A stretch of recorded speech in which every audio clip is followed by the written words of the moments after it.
Feingold is head of business development at SafePro Group, a global security and evacuation services firm. He joins me from Taipei.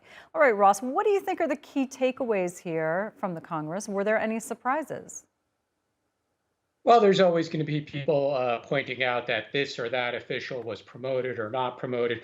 So I think that that kind of discussion and focus will continue for weeks or months as these officials settle into their job. But generally speaking, a lot of the analysis in that regard is simply that most of the people appointed to positions in the senior leadership across the various spheres, whether that's the economy or the military or general management of the country or the party apparatus are people that Xi Jinping trusts, he's worked with, and that the previous kind of separation that may have existed between the party apparatus and the government apparatus to some extent, I mean, of course, it wasn't truly independent of each other, but even that separation has largely dissipated. But beyond that, a lot of the themes are things that are always said by senior Chinese officials, including Xi Jinping, at important events whenever a speech is made, whether that's party meetings, government meetings,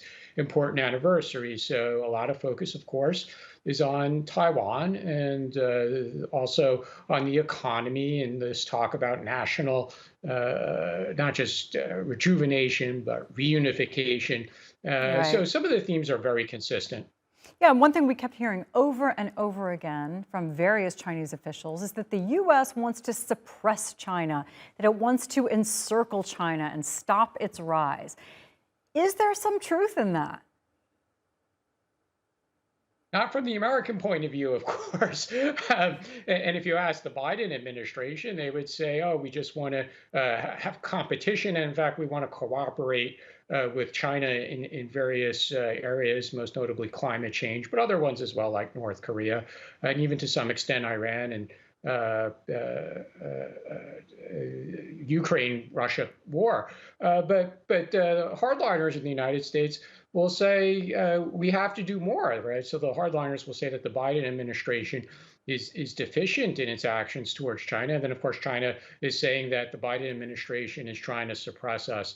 Depending on who you ask, you're going to get extremely different analysis. And then another interesting part about that conversation is how do governments here in Asia look at it. Japan and Korea have been making some moves to strengthen their defense and to get closer to the United States, both in the military as well as the economic space. But the ASEAN countries, they always seem to want to stay in the middle and emphasize that they don't want to take sides. And in fact, we've seen a number of statements from ASEAN foreign ministers and other government officials in recent weeks emphasizing that they don't want to take sides in U.S.-China disputes. You know, we've recently heard Western military officials predict that China will make a move militarily on Taiwan to, fulfill this reunification that they keep talking about by 2025, which is very soon. And that's why at the same time, you also see the U.S. teaming up with Britain and Australia to sell Australia all of these nuclear-powered submarines and so on, beefing up military presence out in that region. Is there any reason to believe that this could happen on that kind of timescale? Well, it's difficult to predict the timescale. I like to say, especially when I discuss with regard to Taiwan's defense, that they have to assume that a conflict is imminent and prepare accordingly. And that would include the government, the military, and the corporate world and population generally. And other countries in the region need to take that same approach as well. And again, we see more of that from Japan. Of course, South Korea has always had to prepare for conflict with North Korea, but they're factoring in the potential for conflict with China as well.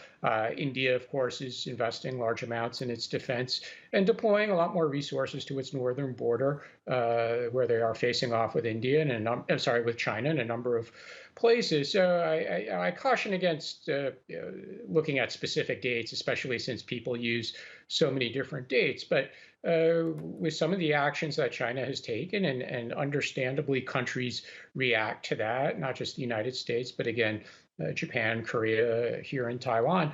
Certainly, the risk of conflict is high, and we'd be foolish to think otherwise. All right, Ross, appreciate it.